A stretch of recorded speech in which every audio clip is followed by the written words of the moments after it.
नमस्कार साथियों, जय हिंद। कैसे आप सभी? उम्मीद करते हैं आप सभी बहुत अच्छे होंगे, मजे में होंगे। आज कक्षा 10 समांतर श्रेणी चैप्टर 5 है ये हमारा। इसमें आप लोगों का आज टॉपिक 2 समांतर श्रेणी का nवां पद, डे 2 यहाँ पे होगा। समांतर श्रेणी अरिथमेटिक प्रोग्रेशन जिसको बोला जाता है, एपी कहा जाता है इसकी शॉर्ट फॉर्म को। ठीक है, अब यहाँ पे बात करेंगे nवें पद से रिलेटेड। तो आप लोग नोटबुक और पेन लेकर तैयार हो जाइए, जिससे कि हम आपका ये आज का टॉपिक 2 कर पाए। तो चलिए अब हम शुरू कर लेते हैं अपने इस टॉपिक 2 को। यहाँ पे बात आई है nवें पद की, क्योंकि आप लोगों ने समांतर श्रेणी का परिचय टॉपिक 1 में क्लियर कर लिया है। अगर वहाँ पे आप लोगों को कोई दिक्कत है तो आप उसको कमेंट सेक्शन में पूछ सकते हो, उसका सॉल्यूशन आप लोगों को मिल जाएगा। आज यहाँ पे समांतर श्रेणी के nवें पद से रिलेटेड बात होगी। मान लो किसी समांतर श्रेणी का प्रथम पद है तथा सार्वकांतर d है, तब nवां पद क्या होगा, ध्यान से आप लोगों को अब समझते हुए चलना है भाई। चलिएगा मान लेते हैं, ठीक है ना। माना समांतर श्रेणी, इसको हम इस प्रकार से लिखेंगे, समांतर श्रेणी एपी का प्रथम पद ए, कहीं कहीं इसको जो पुराने मैथ्स थे उसमें इसमें प्रथम पद को T1 से डिनोट किया जाता था। अगर कहीं आपको T1 लिखा मिल जाए तो उससे आप लोगों को कोई दिक्कत नहीं होनी चाहिए, परेशान होने की जरूरत नहीं है। प्रथम पद ए तथा सार्वअंतर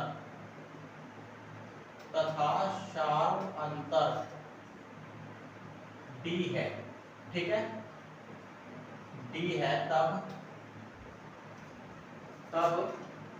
समांतर श्रेणी एपी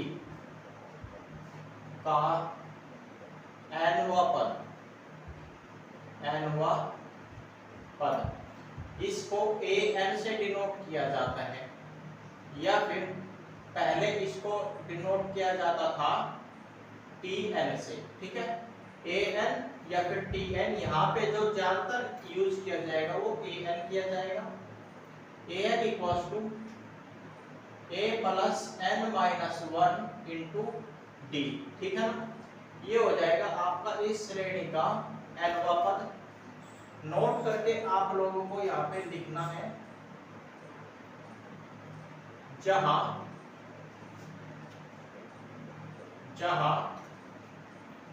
ए आपको पता है क्या है, प्रथम पद है। जहां ए प्रथम पद, डी जो है वो सार्वअंतर है,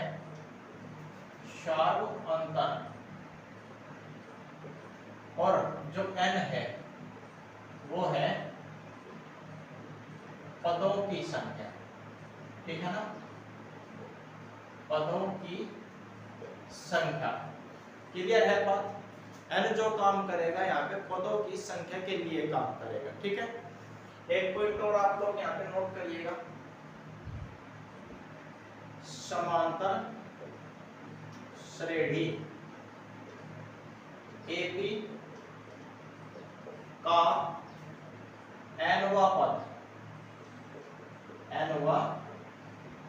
पद, जिसको आप डिनोट करते हो an या फिर tn से, nवां पद an या tn व्यापक पद कहलाता है, ठीक है ना। व्यापक, यहाँ पे आएगा पद, व्यापक पद जिसको बोला जाता है जनरल टर्म, ठीक है ना। जनरल टर्म व्यापक पद कहलाता है। समझ आई बात? कहीं किसी को कोई दिक्कत हो तो देख लो एक बार, वरना आप इसको नोट करिएगा, फिर यहाँ पे नेक्स्ट पॉइंट के बारे में बात करेंगे, ठीक है।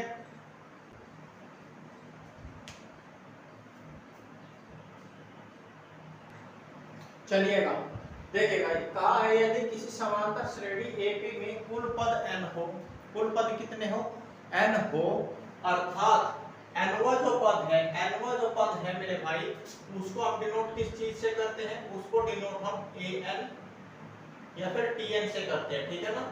an या फिर tn से करते हैं। an यहाँ पे ज्यादातर आप लोग इसमें देखोगे चैप्टर में, तो an हम यहाँ पे रखते हैं। an अर्थात अंतिम पद l हो। अब an इक्वल्स टू क्या होता है फॉर्मूला? an इक्वल्स टू होता है a plus n minus 1 into D, ये तो होता है ना। बट कहता है an जो है वो अब की बार अंतिम पद है, दैट इज ये l में रिप्लेस हो जाता है, तो फॉर्मूला क्या बन जाएगा?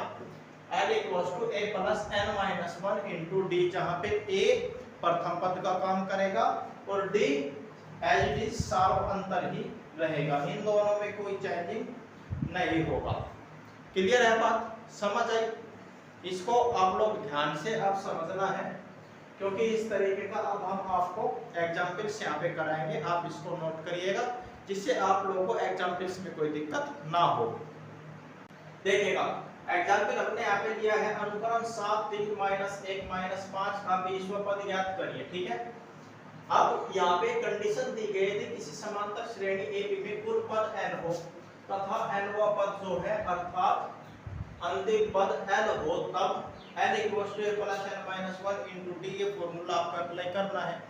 लेकिन यहाँ पे दिया गया है अनुक्रम में हमको यहाँ पे केवल 20वां पद बताना है, यानी हमको यहाँ पे क्या क्या दिया गया है? एक तो मेरे भाई a यानी प्रथम पद दिया गया है 7, एक d हम यहाँ से निकाल लेंगे, d हो जाएगा a2 माइनस a1, a2 है यहाँ पे 3 माइनस a1 है 7, माइनस का 7 है तो ये बचेगा यहाँ पे माइनस का 4, ठीक है।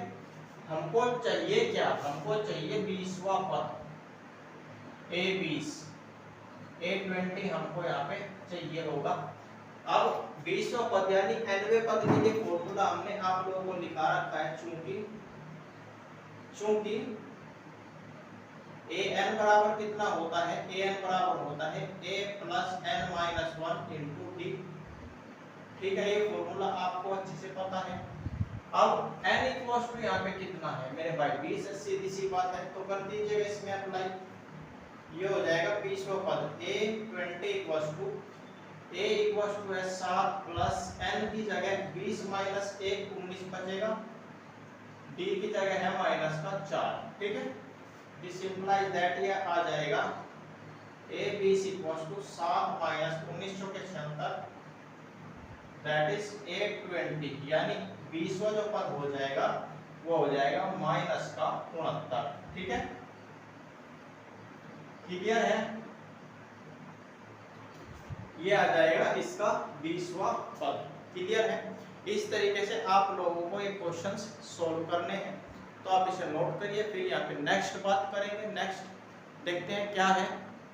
एग्जाम्पल 1 यहाँ पे देखिए, सबसे पहले आप समांतर श्रेणी एपी के nवें पद पर आधारित प्रश्न, कहने का मतलब है इस कंडीशन पर यहाँ पे 4 प्रकार के आपके प्रश्न बनेंगे।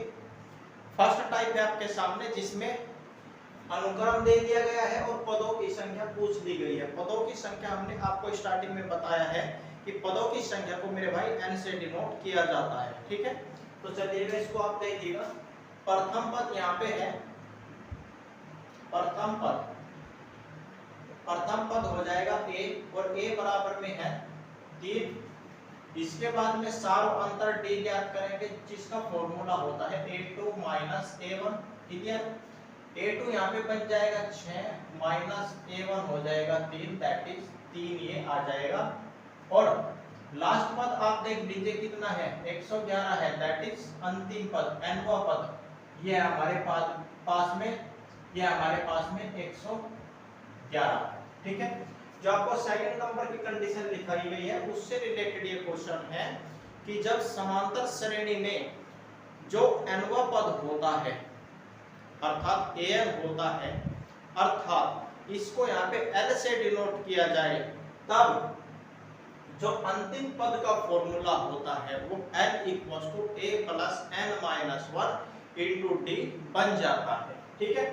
हमसे यहाँ पे पूछा क्या गया है मेरे भाई? हमसे यहाँ पे पूछा गया है n यानी पदों की संख्या हमसे यहाँ पे पूछी गई है। क्लियर है।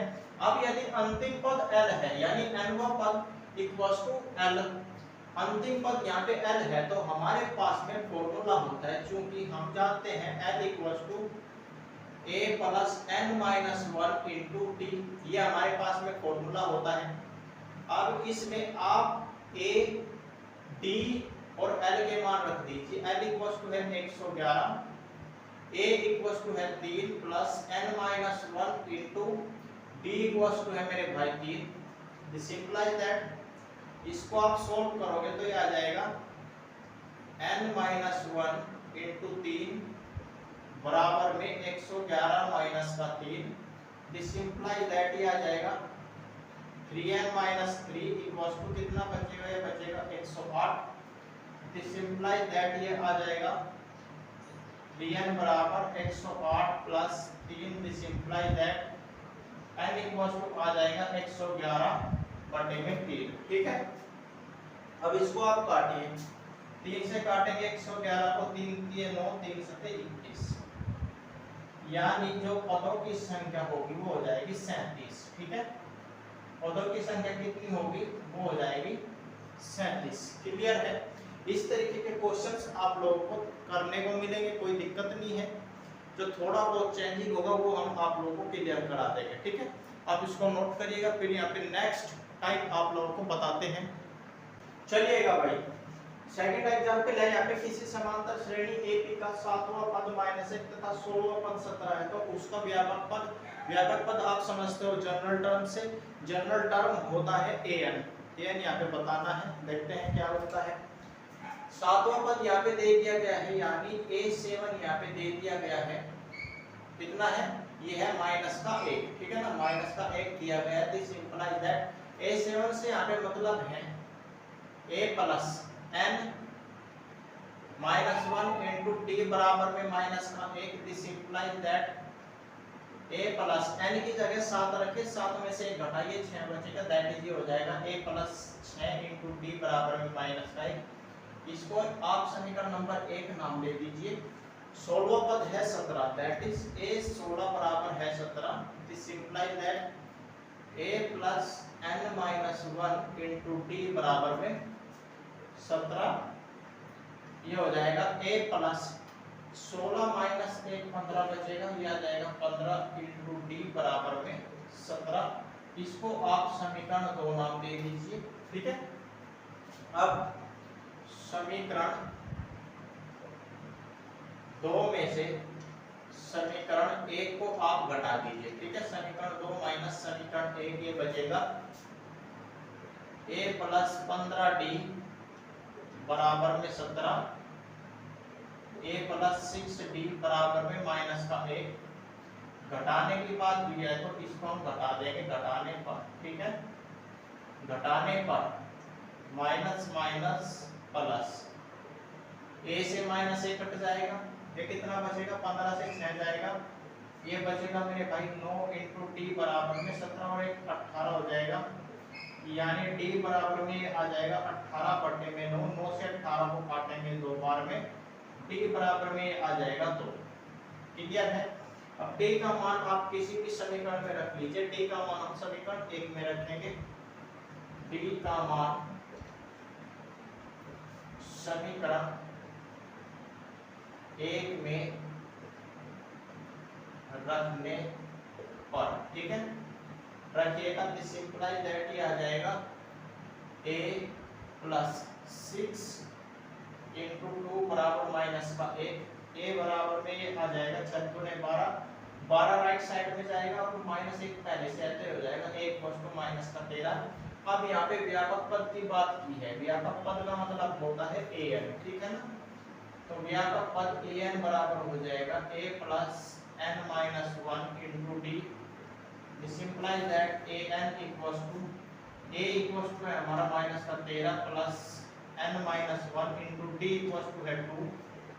This implies that an equals to 2n minus 2 और माइनस का 13। दिस इंप्लाइज दैट ये आ जाएगा an बराबर 2n माइनस का 15। ठीक है। 2n माइनस का 15 ये आ जाएगा हमारा व्यापक पद। क्यों? क्योंकि -2 और माइनस का 13 यहाँ पे बन जाएगा माइनस का 15। क्लियर है? इतना ही काम है क्वेश्चंस में। इसी तरह के क्वेश्चंस मिलेंगे और उनको आसानी से आप लोगों को ये फॉर्मूलेस अप्लाई करके आसानी से हल कर लेना है। कोई दिक्कत परेशानी होगी तो आप कमेंट सेक्शन में बताइएगा, करिएगा इसको फटाफट आप नोट। देखिएगा थर्ड एग्जांपल है 7 से विभाजित होने वाली दो अंकों की कितनी संख्याएं होंगी। 7 से विभाजित होने वाली दो अंकों की कितनी संख्याएं होगी। आप लोगों का जो दिमाग है मेरे भाई वो टेंशन में आ गया तो भाई कितनी होगी। आप सोच रहे होंगे 7 से जितने भी दो अंकों की संख्या 100 तक की सबको पहले तो लिखे फिर उन्हें हम गिने। तो ऐसा नहीं करना है, किस प्रकार से करना है।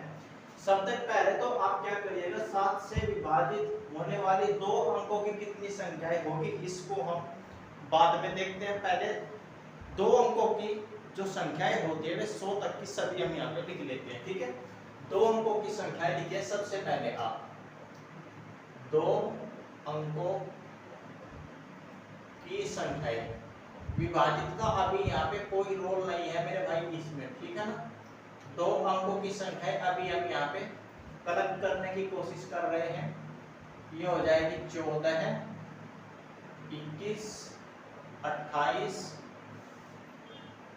35। ये हो जाएगी 11 है, 12 है,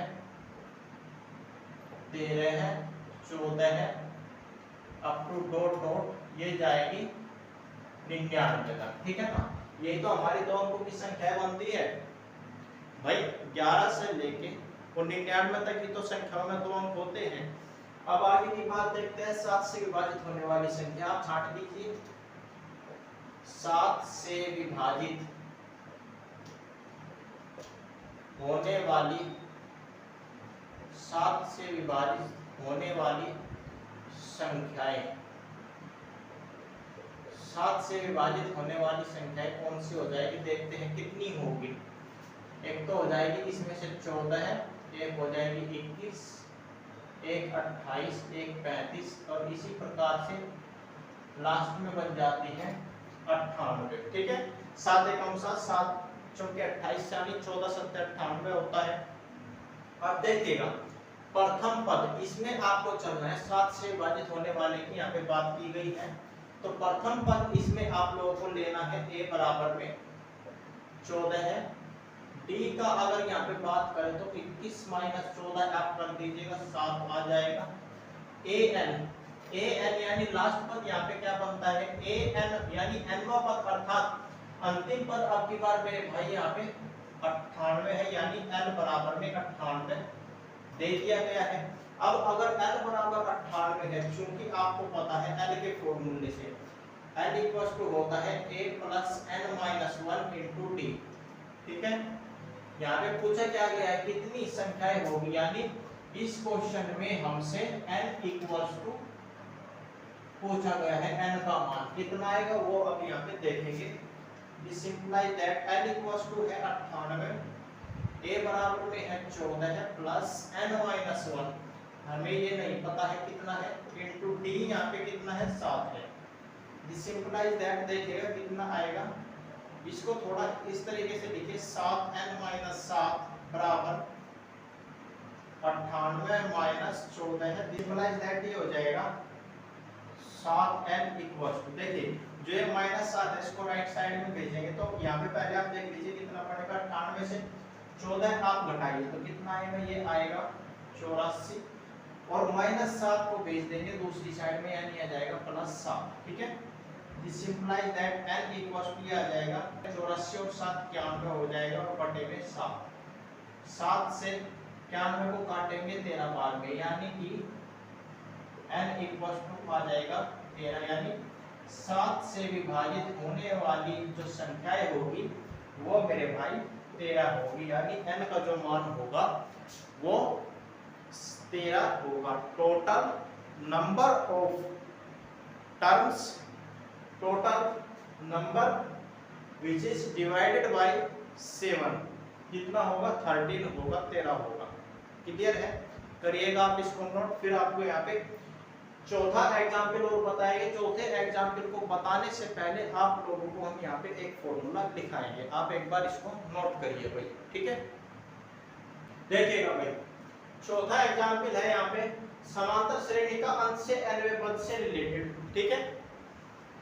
चौथे टाइप का क्वेश्चन है, मान लीजिए समांतर श्रेणी ए का प्रथम पद ए तथा सार्वअंतर डी हो तथा अंतिम पद n हो, तब जबकि यहाँ पे प्रथम पद का कोई काम नहीं है, ठीक है, प्रथम पद का कोई काम नहीं है, फिर भी यहाँ पे प्रथम पद क्योंकि श्रेणी है तो प्रथम पद तो भैया दर्शाना पड़ेगा। प्रथम पद हमने मान लिया ए है।